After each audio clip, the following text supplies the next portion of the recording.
Good morning. Good morning. Good morning. Who here knows Oprah? I bet most of you do. She's on every day, so it's kind of hard to miss her. Now, who knows Dr. Oz because of Oprah? Dr. Oz is a renowned doctor and also heart surgeon.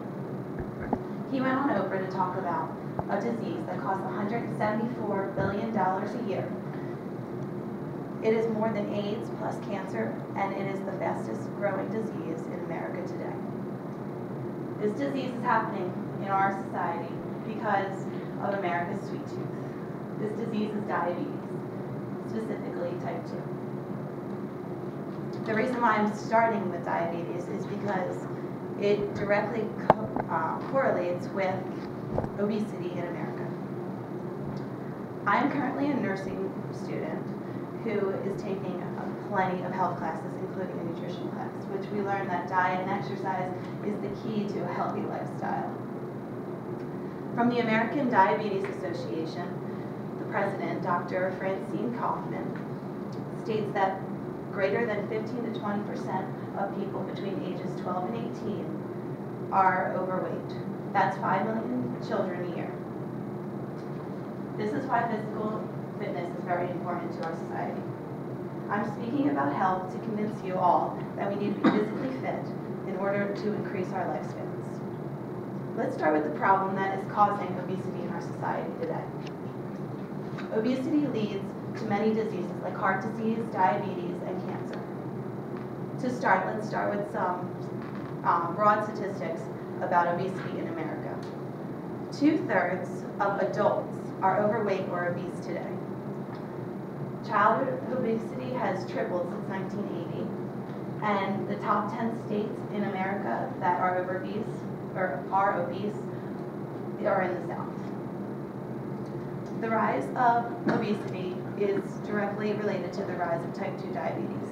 I know a lot about diabetes because I know several people that have type 1 and type 2, so I've read Think Like a Pancreas and other books that have to do with the disease. Type 2 is known as adult onset, but they're thinking about changing the name because so many kids are getting it now that it doesn't even relate to adults only. Dr. Oz states that type 2 is most treatable and 90% of it is reversible. Dr. Francine Kaufman of ADA, I'll call it from now on, American Diabetes Association, states that 33% rise in incidence and prevalence of diabetes. Obesity also relates to cancer. The National Cancer Institute stated in 2001, experts concluded that cancer of the colon, breast, lining of the uterus, kidney, and esophagus are associated with obesity. This is because all of our fat is stored in your abdominal region, which is putting pressure on all the organs, which is making cells mutate irregularly. Now that I mentioned the problems obesity causes, I'm going to explain the reasons why obesity is high in America. There are many reasons and causes for this disease, mainly in the family. Obesity follows in families. So you have you're 3 times more likely to be obese if one of your parents is obese, and you're 10 times more likely if both of your parents are obese. This also has to do with environmental factors, because if parents are eating too much, then most likely the kid's eating too much. Also, if we lived in Leave It to Beaver time, we would all be eating our mom's home-cooked meals. But now, people are more rushed, the parents are working, so we're eating less, or we're eating more, but apart from each other. This means that kids have more chance of eating bad foods over good. They're going to eat the orange, or they're not going to eat the orange over the candy bar if their parents aren't home. They're also going to pick easy meals like frozen food dinners instead of getting the nutrition from steamed vegetables, if you're not a vegetarian like John, grilled chicken, things like that. Also, with the rise of video games, computers, and TVs, sedentary lifestyles are much more apparent for children now. This means there's less sports involved in school, less sport-like activities in the neighborhood, and more just less being outside enjoying exercise. Dr. Francie Kaufman states that schools have to focus on increasing physical activity and improving their nutrition. They're always on many school districts to keep gym going, and I remember I went to Council Rock South and they were talking about cutting some gym time. Marie went there too, I don't know if you remember, for health classes, and there was a big uproar over that. But most people don't think about the nutrition in the cafeteria. I mean, that food is horrible for you. I never even ate it because I would get sick from it. There's also genetic factors involved in obesity. In the Science of Nutrition, our textbook here at Bucks County, they describe two theories. One's called the thrifty gene theory, and it pretty much states if me and Christine were both to run a mile, if I had the thrifty gene, I would naturally not burn as many calories as you, even though we ran the same mile. Another theory is the set point theory, which means your body naturally maintains a normal weight without much room for fluctuation if you were just to eat the same thing every day.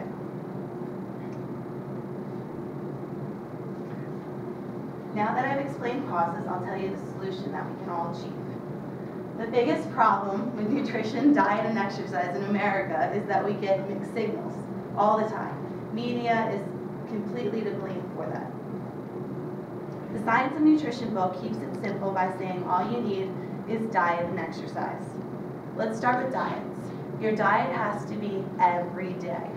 There's no, I'm going to diet 5 days and then I'm going to go on vacation for 3. It won't work. The Science of Nutrition book says that diets must be adequate enough in calories, so you must intake enough nutrients and calories to support you for the day.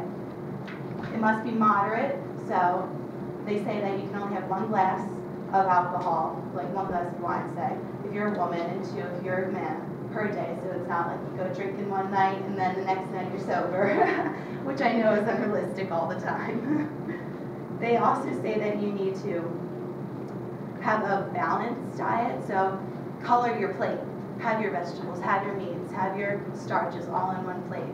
I think it's a bad ad that mypyramid.gov says color your plate in a rainbow because the Skittles use the same ad.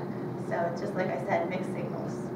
Also, you have to have a varied diet because if you eat the same things every day, your body's going to get way too used to it. You're not going to even absorb the nutrients like you should. Another big problem in America is portion control. When we go out to eat, how big are your plates? And when we eat at home, how big are your plates? So if you're home, pick a smaller plate, fill your food with that, your mind will actually be tricked. Did you know, I learned this from the Science of Nutrition book, that your mind actually doesn't know the difference between hunger and thirst. So if you're not hydrated enough, you're going to go to the closet, the pantry more to get more junk food. If you're a man, you should have 13 glasses of 8-ounce drinks of water, actually, and women 9 glasses. And that's very hard to meet. I try for 6 every day. Your B vitamins, essentially, vegetarians have trouble picking them up unless you're a very good balanced diet, which I'm sure John is after 5 years. But you get them mainly from your meat. I also found it interesting that the Science of Nutrition book tells you, I did not know this, I would take my vitamins in the morning with my coffee and my breakfast, but don't take your B vitamins within an hour of having any coffee or tea, because it actually, the chemicals in those drinks take up the vitamins and you just excrete them right away. Also, have high fiber and high protein in your diets. If you want to start working out, protein right after your workout will go right to muscle. I mean, if you have too much protein, then it's going to go to fat.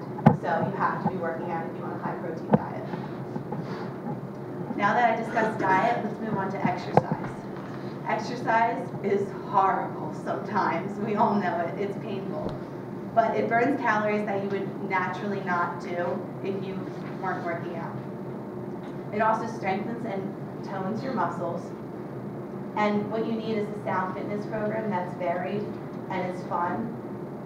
Marie and I both go to a workout class at least 3 times a week. And every class is different. Sometimes we're doing push-ups like it's nobody's business, and other times we're doing relays around the studio. But you definitely need to be consistent with it. I suggest picking one time during the day, because if you say you're going to work out at 3 o'clock one day and 5 o'clock the next day, you're just not going to get into a system. Also, fitness allows you to eat more, something we all love to do. Science of Nutrition says aim for negative energy balance, which means the calories that you're taking in needs to be less than the calories you're burning off if you want to lose weight. Finally, exercise reduces your risk for diabetes type 2, heart disease, and cancer. In conclusion, there are many reasons to be physically fit. Avoiding obesity is the number one because of the benefits that I just explained. It's the leading cause of type 2 diabetes and can cause cancer and heart disease. It also improves your lifespan so you get to see your grandchildren one day. Exercise and diet also makes you feel good and look good. It's proven, and it was stated in the Science of Nutrition, that it actually releases feel-good hormones in your body. This actually keeps your cortisol levels low, which helps burn fat longer throughout the day. If you were to work out in the morning and take a walk at the end of the day to keep your cortisol levels low throughout the night, it helps you burn more fat. And children, as far as them being physically active, it gets their self-esteem going. I mean, no one wants to be not confident or be bullied if you want your kids to be strong. It's hard to get the truth with nutrition, but it's important to know. I work out 5 times a day, like I said, or 5 times a week, like I said, and one mom came up to me when we were working out one day, and she goes, "Don't you ever stop. It was the biggest regret of my life." In sum, keeping a balanced diet and exercising regularly will reduce your risk of obesity and diseases that come along with it, which in turn makes you feel good and increases your own life.